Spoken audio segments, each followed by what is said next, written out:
भव्य भवत्प्रभुः भूतकृद्भूतभृद्भावो भूतात्मा भूतभावनः भूतात्मा परमात्मा च मुक्तानां परमा गतिः अव्ययः पुरुषः साक्षी क्षेत्रज्ञोऽक्षर एव च योगो योगविदां नेता प्रधानः पुरुषेश्वरः नारसिंहः वपुः श्रीमान् केशवः पुरुषोत्तमः सर्वः सर्वशिवस्थाणुर्भूतादिर्निधिरव्ययः सम्भवो भावनो भर्ता प्रभवः प्रभुरीश्वरः स्वयंभू शम्भुरादित्यः पुष्कराक्षो महास्वनः अनादिनिधनो धाता विधाता धातुरुत्तमः अप्रमेयो ऋषिकेशः पद्मनाभो मरप्रभुः विश्वकर्मा मनुस्त्वष्टा स्थविष्ठस्थविरो ध्रुवः अग्राह्यः शाश्वतः कृष्णो लोहिताक्षः प्रतर्दनः प्रभुतस्त्रिककुब्धामः पवित्रं मङ्गलं परम् ईशानः प्राणदः प्राणो ज्येष्ठः श्रेष्ठः प्रजापतिः हिरण्यगर्भो भूगर्भो माधवो मधुसूदनः ईश्वरो विक्रमी धन्वी मेधावी विक्रमक्रमः अनुत्तमो दुराधर्षः कृतज्ञः कृतिरात्मवान् सुरेशः शरणं शर्म विश्वरेता प्रजाभवः अहः संवत्सरो व्याल प्रत्ययः सर्वदर्शनः अजः सर्वेश्वरः सिद्धिः सिद्धिः सर्वाधिरच्युतः वृषकपिरमेयात्मा सर्वयोगविनिःसृतः वसुर्वसुमनः सत्यः समात्मा समितः समः अमोघः पुण्डरीकाक्षो वृषकर्मा वृषाकृतिः रुद्रो बहुशिरा बभ्रुर्विश्वयोनिः शुचिश्रवाः अमृतः शाश्वतस्थाणुर्वरारोहो महातपाः सर्वगः सर्वविद्भानुर्विश्वक्सेनो जनार्दनः वेदो वेदविदव्यङ्गो वेदाङ्गो वेदवित्कविः लोकाध्यक्षः सुराध्यक्षो धर्माध्यक्षः कृताकृतिः चतुरात्मा चतुर्व्यूहः चतुर्दंष्ट्रश्चतुर्भुजः ब्राजिष्णुर्भोजनं भोक्ता सहिष्णुर्जगदादिजः अनघो विजयो चेता विश्वयोनिः पुनर्वसुः उपेन्द्रो वामनः प्रांशुरमोघः शुचिरूर्जितः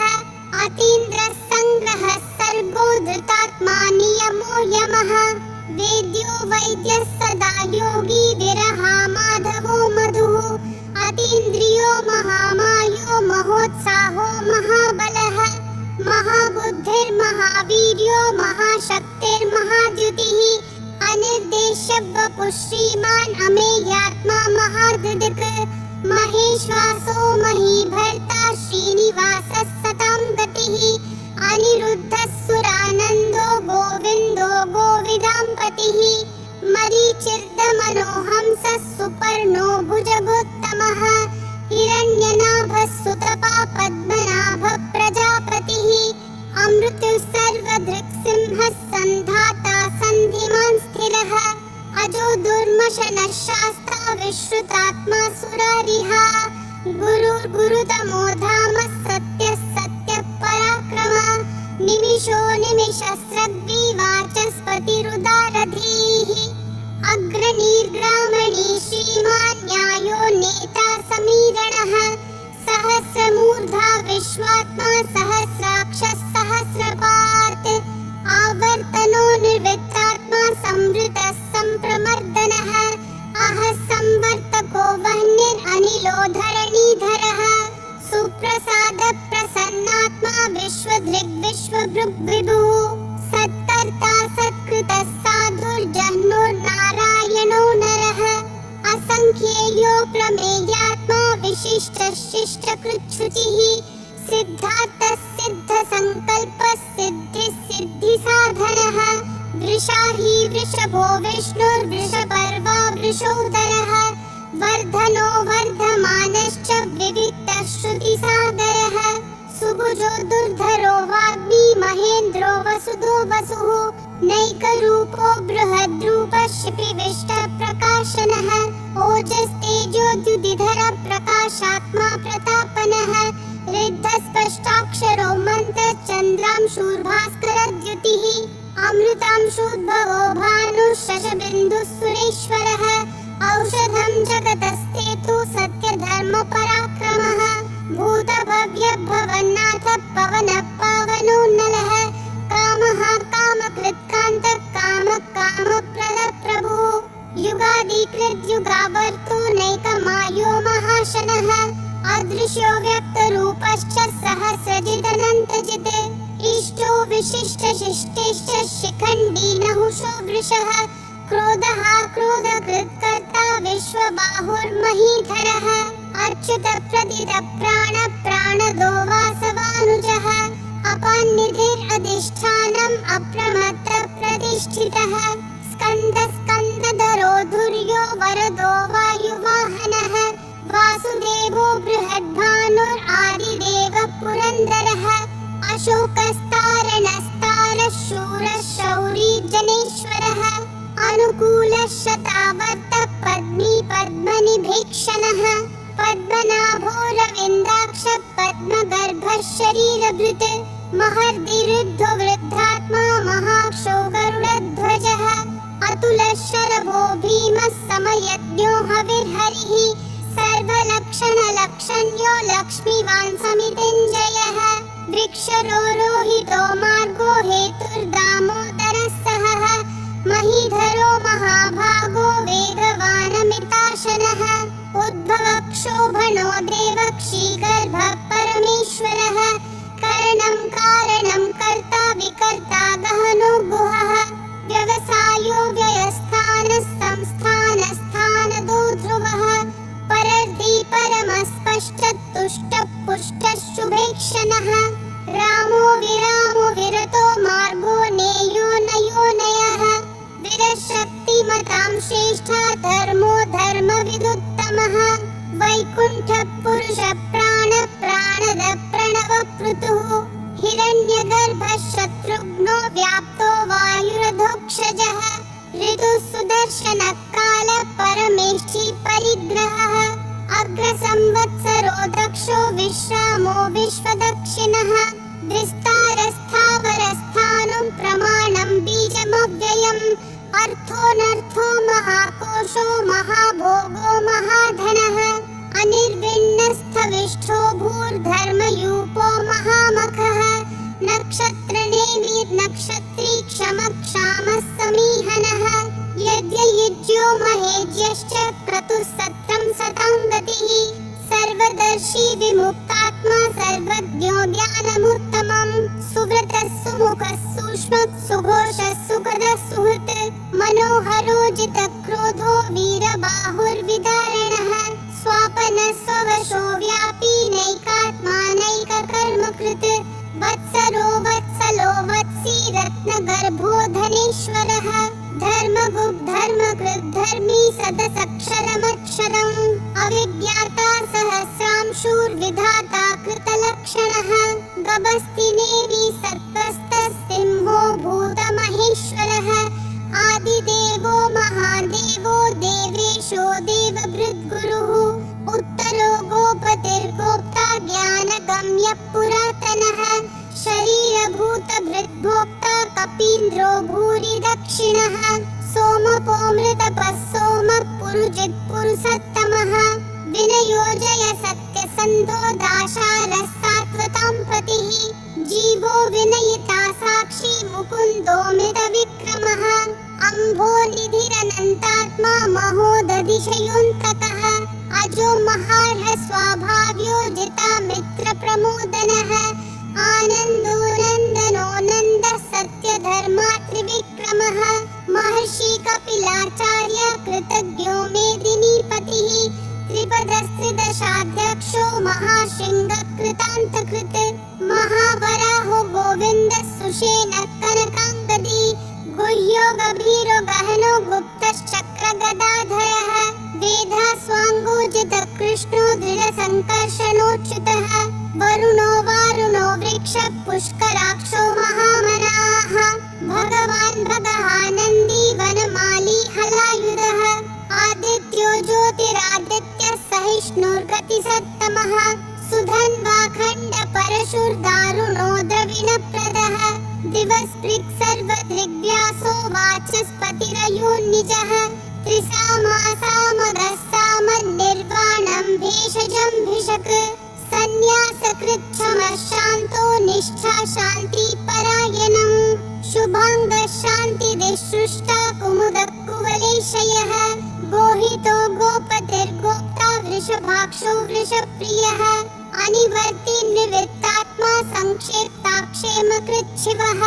श्रीवत्सवक्षा श्रीवासः श्रीपति श्रीमताम्बरः श्रीधः श्रीशः श्रीनिवासः श्रीनिधि श्रीविभावनः श्रीधरः श्रीकरः श्रेयः श्रीमान् लोकत्रयाश्रयः स्वक्षः स्वङ्गः शतानन्दो नन्दिर्ज्योतिर्गणेश्वरः विजितात्मा विधेयात्मा संकीर्तिश्छिन्न संशयः उदीर्णः सर्वतः चक्षुरनीशः शाश्वतस्थिरः भूषयो भूषणो भूतिर्विशोकः शोकनाशनः अर्चिष्मान् अर्चितः कुम्भो विशुद्धात्मा विशोधनः अनिरुद्धो प्रतिरथः प्रद्युम्नो मृतविक्रमः कालनेमी निहावीरः शौरी शूरजनेश्वरः त्रिलोकात्मा त्रिलोकेशः केशवः केशिहा हरिः कामदेवः कामपालः कामी कान्तकृतागमः अनिर्देश्य वपुर्विष्णु वीरो नन्तो धनञ्जयः ब्रह्मण्यो ब्रह्मकृद् ब्रह्म ब्रह्म ब्रह्म विवर्धनः ब्रह्मविद् ब्राह्मणो ब्रह्मी ब्रह्मज्ञो ब्राह्मणप्रियः महाक्रमो महाकर्मा महातेजा महोरगः महाक्रतुर्महायज्वा महायज्ञो महाहविः स्तव्यस्तव प्रियस्तोत्रं स्तुतिस्तोतारणप्रियः पूर्णपूरयिता पुण्य पुण्यकीर्तिरनामयः मनोजवस्तीर्थकरो वसुरेता वसुप्रदः वसुप्रदो वासुदेवो वसुर्वसुमनाहविः सद्गति सत्कृति सत्ता सद्भूति सत्परायणः शूरसेनो यदुश्रेष्ठः सन्निवासः सुयामुनः भूतावासो वासुदेवः सर्वासु निलयो नलः दर्पः दर्पदो दुप्तो दुर्धरोऽथा पराजितः विश्वमूर्तिर्महामूर्तिर्दीप्तिमूर्तिरमूर्तिमान् अनेकमूर्तिरव्यक्तः शतमूर्तिर्शताननः एकोनैकः सवक्कं यत्तत्पदमनुत्तमम् लोकबन्धुर्लोकनाथो माधवो भक्तवत्सलः सुवर्णवर्णो हेमाङ्गो वराङ्गश्चन्दनागदी वीरः विषमशून्यो घृताशीरशलश्चलः अमानी मानदो मान्यो लोकस्वामी त्रिलोकधृक् सुमेधा मेधजो धन्यः सत्यमेधाधराधरः तेजो वृषोद्युतिधरः सर्वशस्त्रभृताम्बरः प्रग्रहो निग्रहो व्यग्रो नैकशृङ्गो गदाग्रजः चतुर्मूर्तिश्चतुर्बाहुश्चतुर्व्यूहश्चतुर्गतिः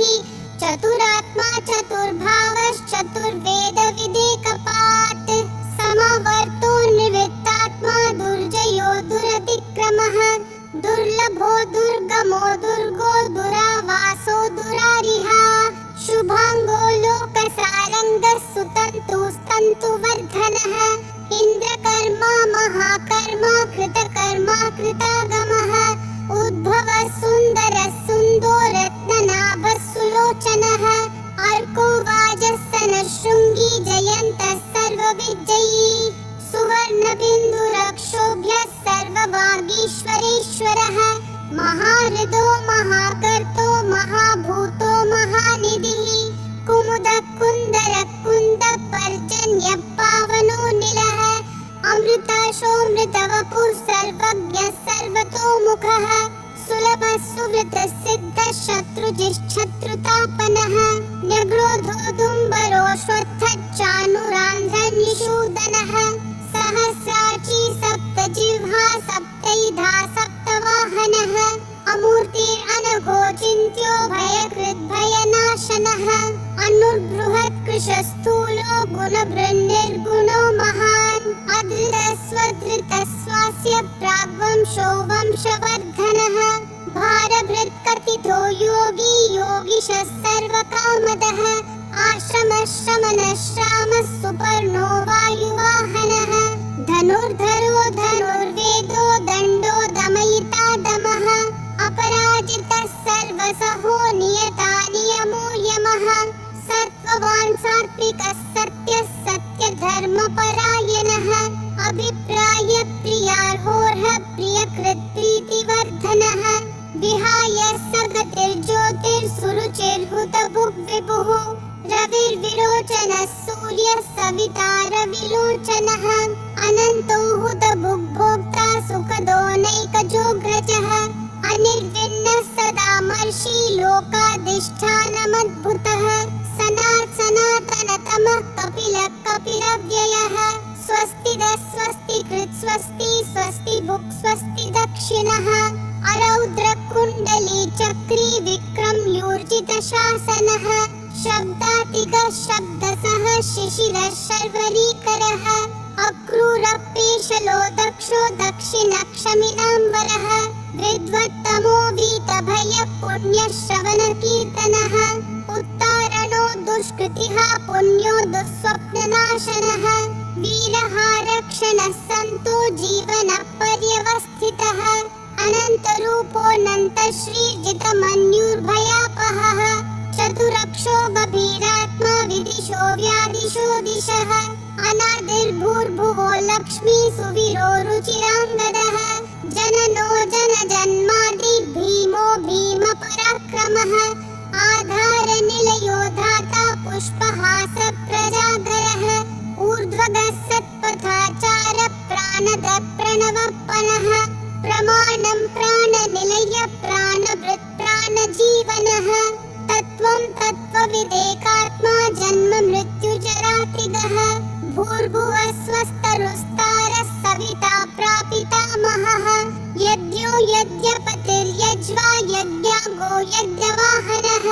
यज्ञभृद्यज्ञकृत् यज्ञी यज्ञभुग्यज्ञसाधनः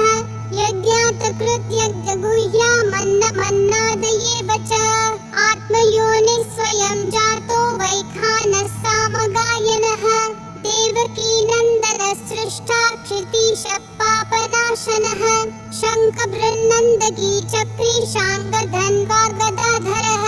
रथाङ्गपाणिरक्षोभ्यः सर्वप्रहरणायुधः सर्वप्रहरणायुध ॐ नमः इति वनमाली गरीशाङ्गी शङ्खी चक्री च नन्दकी श्रीमन्नारायणो विष्णुर्वासुदेवोऽभिरक्षतु